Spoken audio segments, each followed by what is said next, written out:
Well.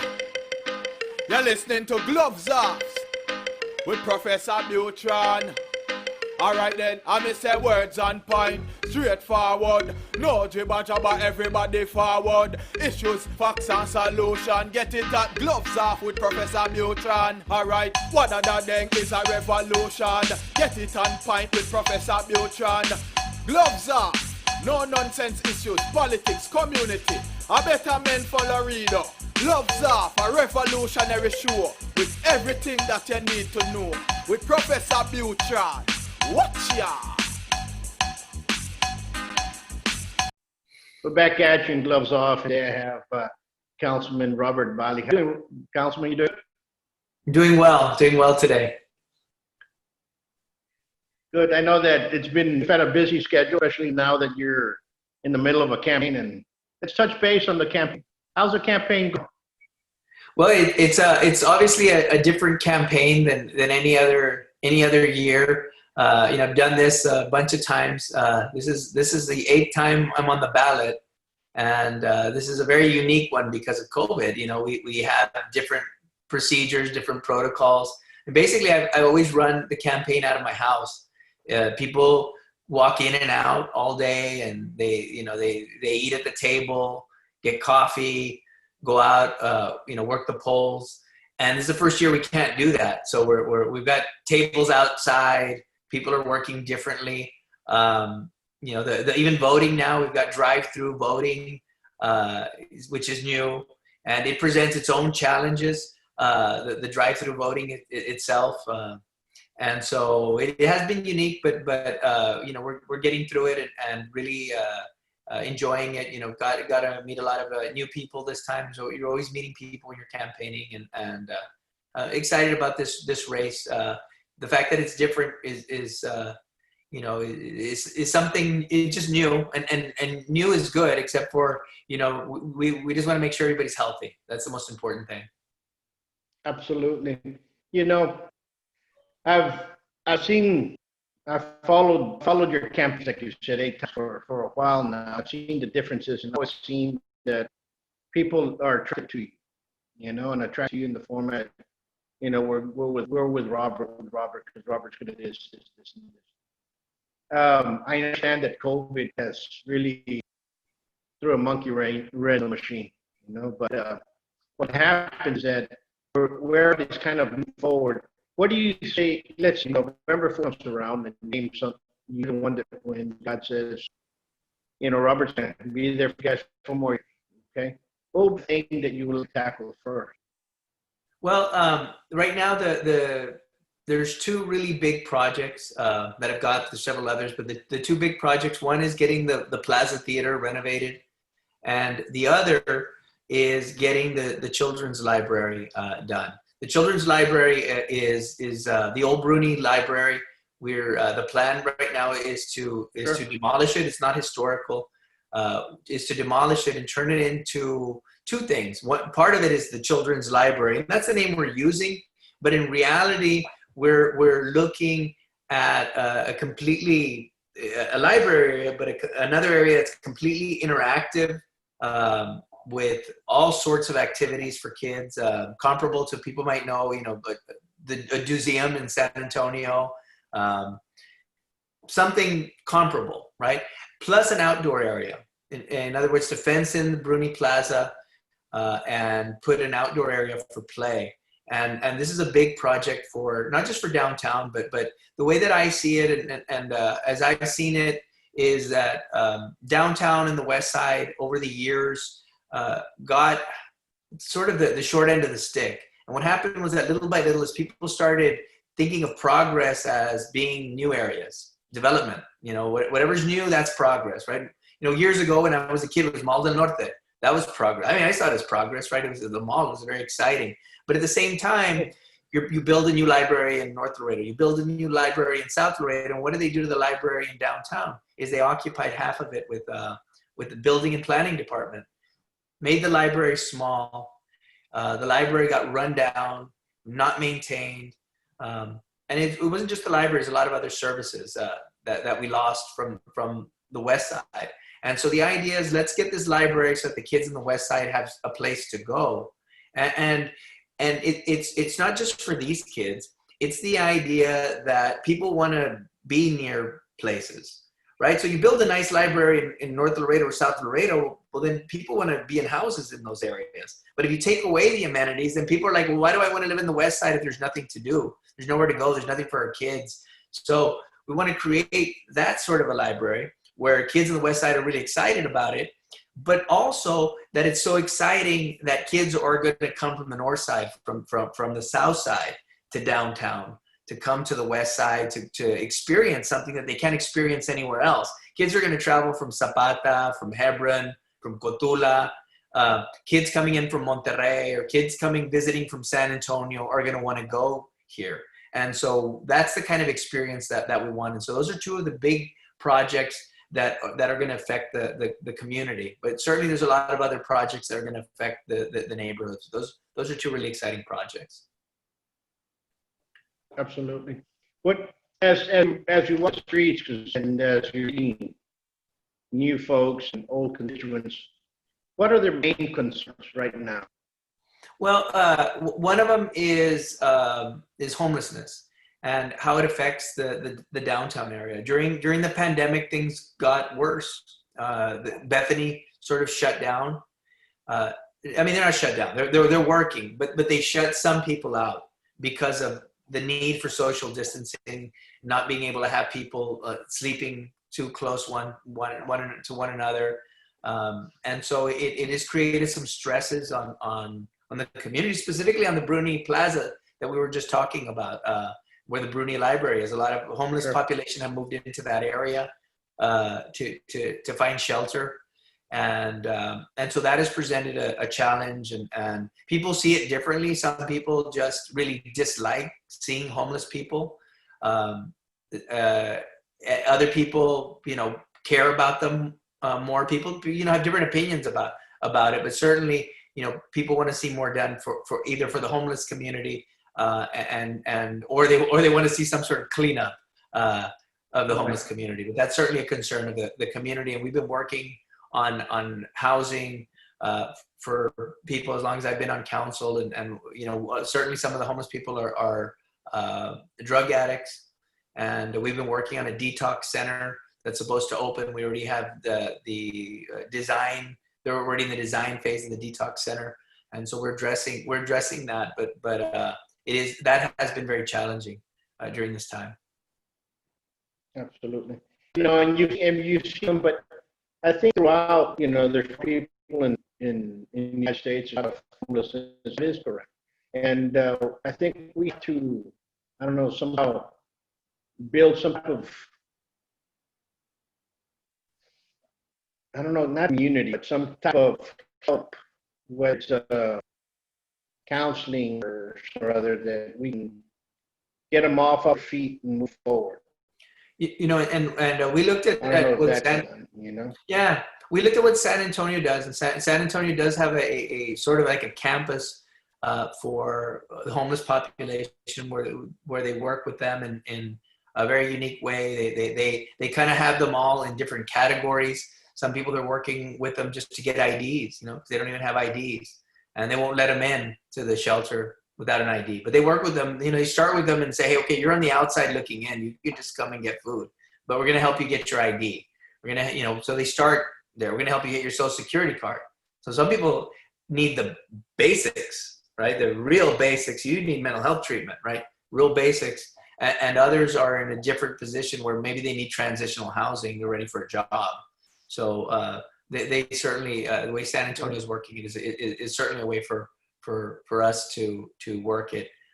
We really just need to find a location to start the program, but we have been working with Bethany House on that. Sure, because I think that's something that is needed, and that's something to combat the homeless rather than just to give them a place to live. You know what I mean? Right. I mean, and there's the differences, right? There's the addicts that really just, they need the detox. They need the detox and the counseling, and hopefully they want to get off drugs and work on getting off drugs. And, you know, sadly, those aren't all going to be victories, right? A lot of those are going to, you know, they're going to be fights, but Sure. they won't all end well. But that's part of it, right? That's humanity. That's just it. What else have you? What else has been a concern of people? Well, lighting, and one of the things that I've done is I've added more lighting than in any other district. When I came in, we started working with AEP, and we said we want to buy lighting, and they advised us that because we do our lighting through AEP, the city's lighting program is through AEP. All the lights you see in the city are AEP, but they said we're not allowed under state law to sell lighting. And there was actually work in the legislature for them to be able to aside from sell electricity, but sell lighting and install lighting. But they said, but we will work with you on pilot programs. So we started working with them on different pilot programs. We added around the Four Corners, which is where Martin High School and Kristen is. It's a big area for a gathering because there's 3 schools. The student activity complex of LISD is there. So a lot of kids in the neighborhood walk. And so they walk to and from that area. Plus residents walk around because it's 1.3 miles without an intersection. So people will walk or run or cycle. So what we did was we changed all the lighting out to LEDs. I quadrupled the lighting in the area. And then we doubled the amount of lights, but the amount of effective light with the LEDs was basically quadruple in San Bernardo, Santa Maria. And then added, we got a contract for lighting along Zacate Creek. There's a Zacate Creek walking and bike trail from Chicago up to Jefferson. I mean, it goes all the way to the river, but for that section from Chicago to Jefferson, we added big light poles, lots of lighting to help light up the neighborhood, but also to light up the trail. So I added a lot of lighting. But then as a council, we approved changing the entire city's lights to LED lights to improve the lighting. So now that we have this available, all of that is going in, plus additional lighting. The first area that I'm adding more additional lighting to, because I already added 3 areas, but the next one is the area that is downtown El Cuatro and St. Peter's. So it's a big quadrant between I-35 and Santa Isabel, between Chicago and Water Street. So all of that is going to get additional lighting in addition to the LED. So people are going to see lighting, basically double the amount of lights, but triple, quadruple the amount of lighting. So that's the next area. Plus, we already added lighting to all the plazas downtown. So that's one of the concerns people have, and that's something that I'm working on is the lighting.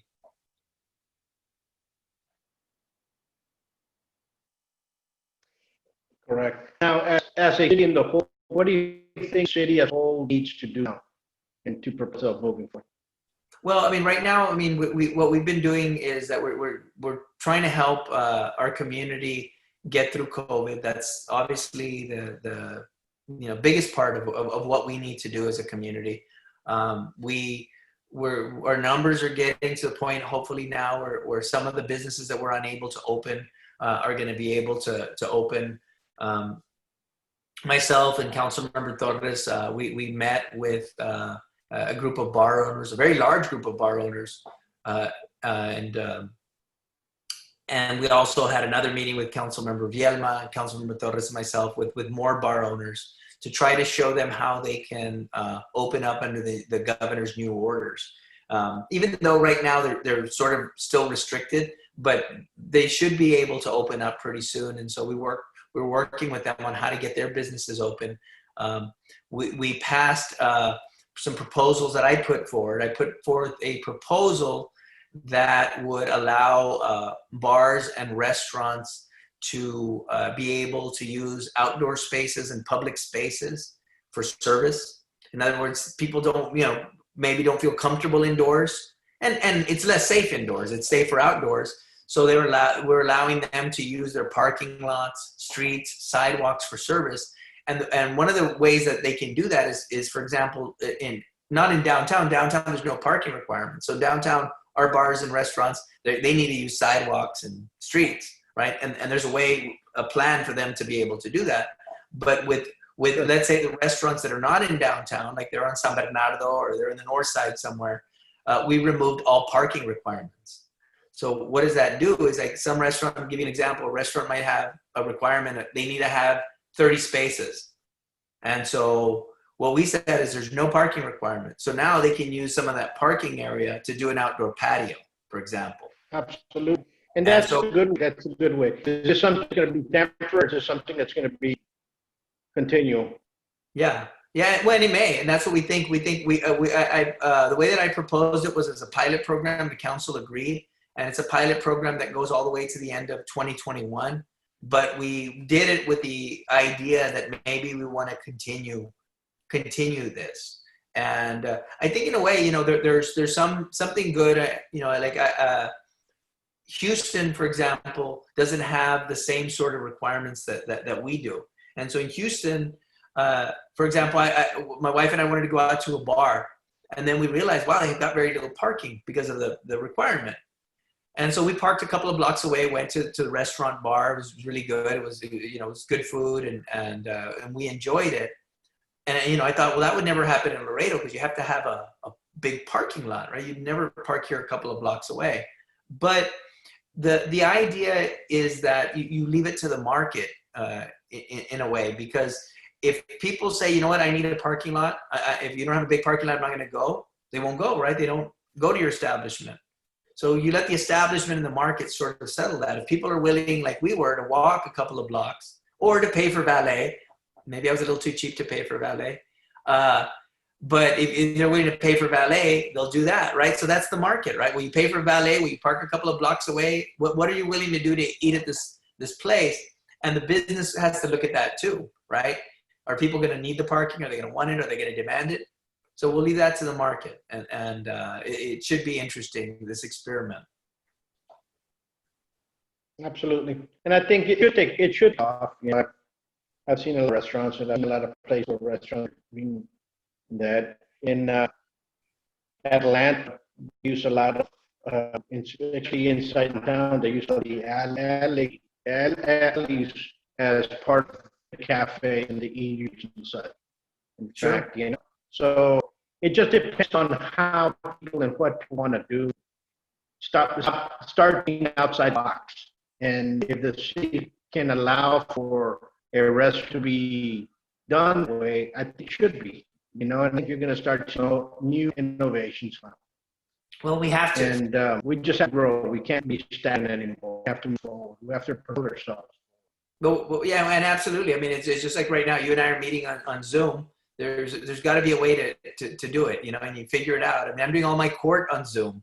You know, that was unheard of, and now we're doing that. And so you got to figure it out. You got to figure out a way to do things. And even right now, let's say at the courthouse, one of the judges is getting ready to have the first trials, the first jury trials.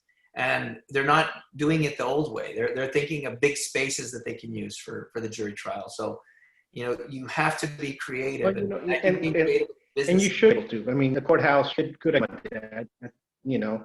But I think we all have to stop and, you know, I'm going to go back. What happened when COVID struck? I think it hurt everybody hard. We saw the bills and were basically dropped dead and gone.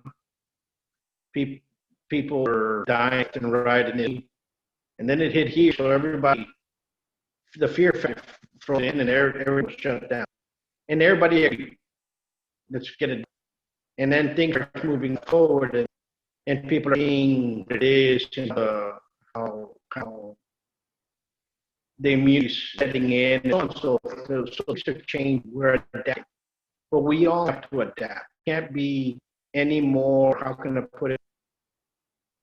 You can't open your business because we're going to say not. Let's figure a way how you can open business. I'm going to help you open up your business. And I think that needs to happen. And I'm seeing that from certain council. Okay? Not everybody's still thinking the same way, but I'm seeing that. And those that think that were the ones going to get the city to move forward. Understand? Absolutely. Absolutely. We've come a long way.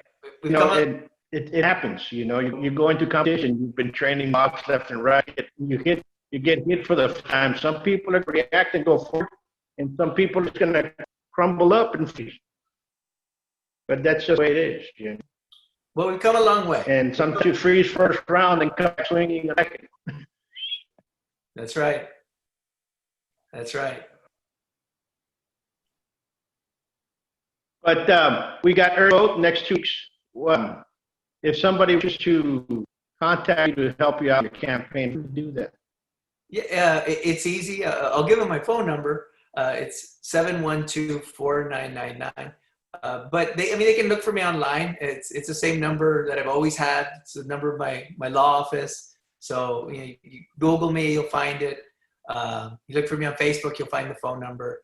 We're here working hard 7 days a week, 24 hours, 24/7 right now during early voting. We still have 2 more weeks of early voting. Actually, this year they added an extra week of early voting, which is very unique. Also COVID related, but I think it's great. In fact, the numbers this week of people that have voted is fabulous for all the districts, for the whole county. I think,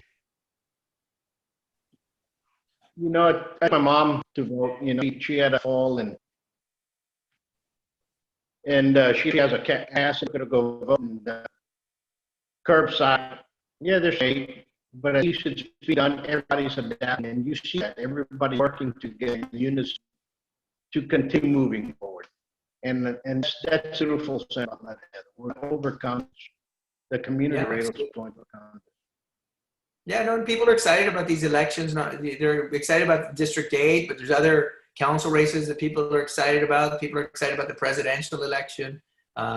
You see all these funny, sometimes they're comical, sometimes they're a little maybe even rude, but there's a lot of people talking about the presidential race. And so that's good, because that brings people into the council races too, and so it's a good thing. We want people. Absolutely. It's good to have excitement. Absolutely. Well, Councilor, you have a good week. Continue moving forward, and folks, exercise to vote. You got 2 weeks for voting. Right. Till next time. Peace. Right. Thank you so much. Bye-bye. For 30 years, Buitrón Academy has produced great fighters, peace officers, firemen, and many great citizens of Laredo. We teach various martial arts, savate,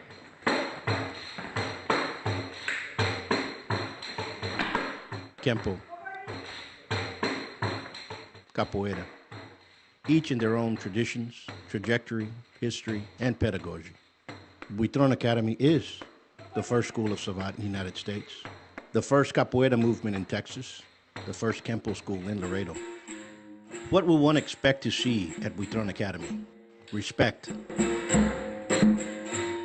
fellowship, coordination, skill, and self-defense.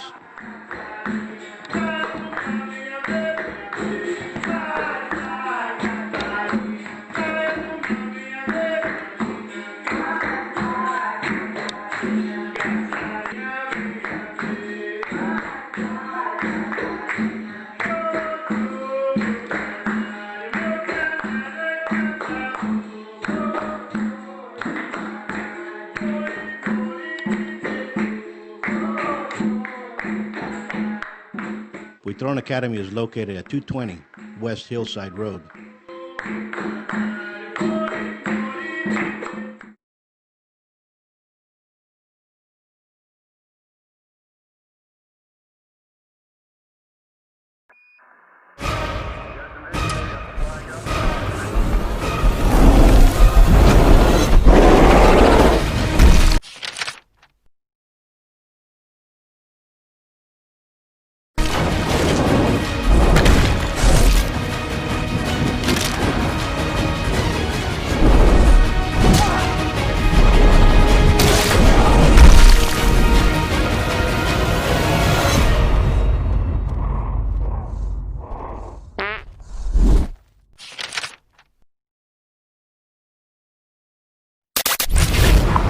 following political paid advertisements do not reflect the political opinions of the program or its associates. Any political campaign or candidate who wishes to purchase advertising can do so. Advertising is open to all on behalf of Gloves Off.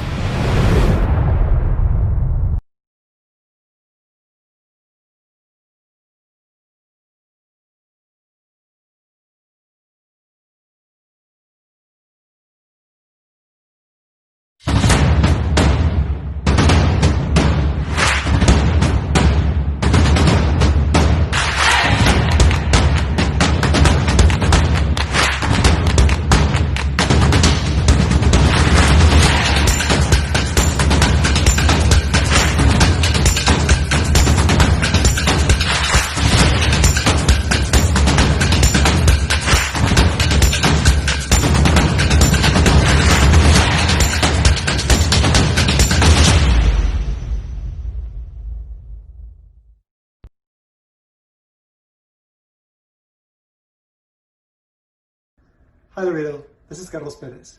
I'm running for Laredo College Board of Trustees Place 8. You can follow us on social media on Twitter, Instagram, and Facebook at CG Perez RLC. I look forward to gaining your support this campaign season and earning your vote November 3rd. Thank you.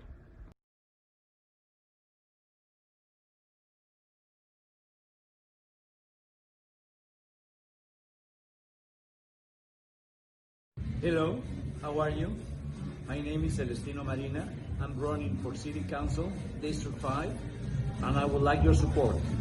Together, we will win. Thank you.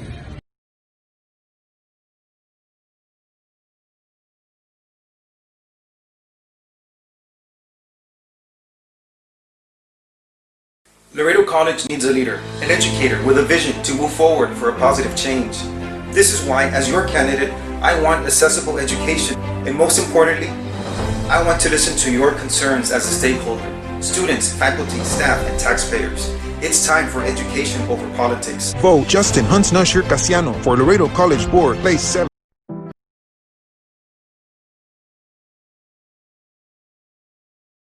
Hi, I'm Amber Avis Hinojosa, ready to change the direction of District 8. As a resident and business owner in the heart of the community, I know the pressing issues at hand. It's time to realize the potential in this district. Join me in the fight to bring change. Vote Amber Avis Hinojosa for City Council District 8. The future of our district is in our hands.